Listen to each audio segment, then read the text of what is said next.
It for this Sunday, right? With all of the pent-up hype and excitement, we can finally let it all out this weekend. But people tend to get a little carried away during the Super Bowl, and that might affect if you're going to call in sick to work on Monday when you might not actually be sick, right?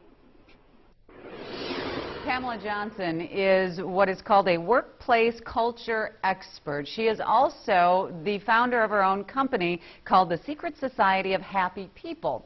Now, there are two edges to this story, Pamela. There's a fun side and there's a serious side. I want to start with the fun side. 14 million people planning to call in sick the Monday after the Super Bowl. Is that just something that's more of a phenom this time around, or is that's pretty typical every year?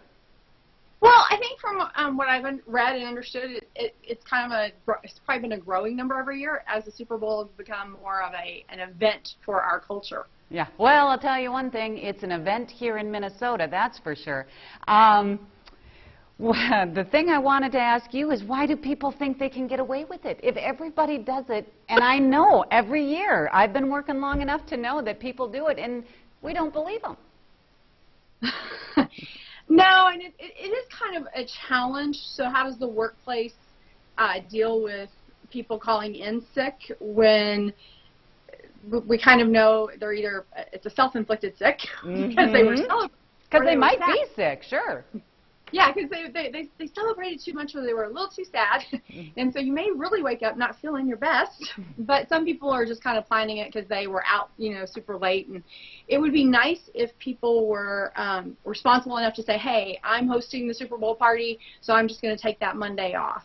If you happen to be in an office where you can say, hey, I kind of, as the boss or, even a team, if you lead a team, where you can say, I kind of know you're going to come in late anyway, and you're not wanting to, get up with crack of dawn, so let's get up and come into the office at 10 a.m. or let's start the day at noon. If you have that flexibility, that way you're kind of working with your team and what your team's going to, unfortunately, probably do anyway.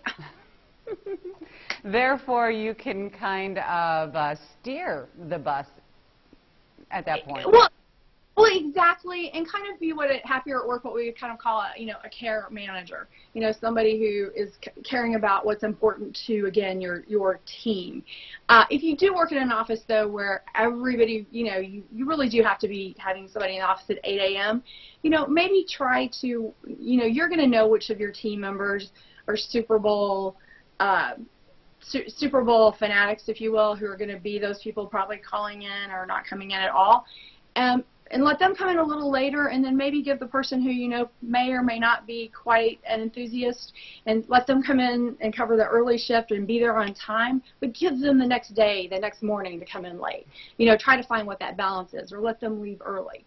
Like, can you do that? And we realize that you're not calling in sick for the Super Bowl, but we're going to give you some time off as well, because we realize you're covering for everyone who's getting here a little late today because we're having fun celebrating the Super Bowl. I mean, the Super Bowl is a fun cultural event that we have in America. Yeah, I don't know if I'd go so far, though, as to do what some people are suggesting. And 72% of human resource managers say that they think that the Monday after the Super Bowl should be a designated holiday. I don't know that I agree with that. I'm sure the NFL would like that. I bet they would. Maybe they've been lobbying that.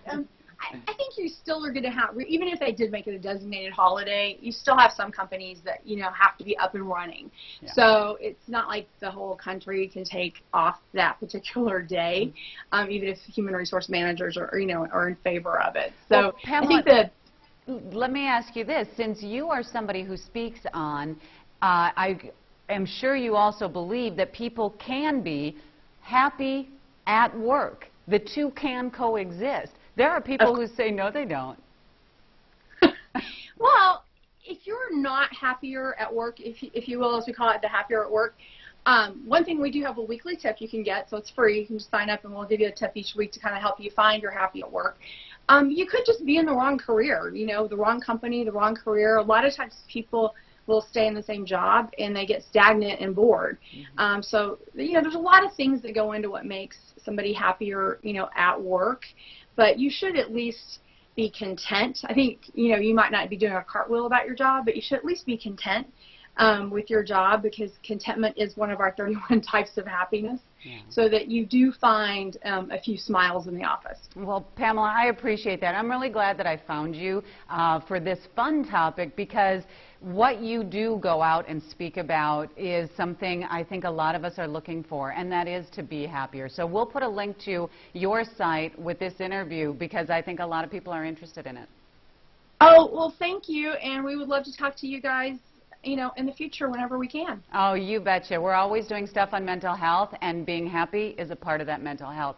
Pamela, thanks for your time. Thank you so much. Bye-bye.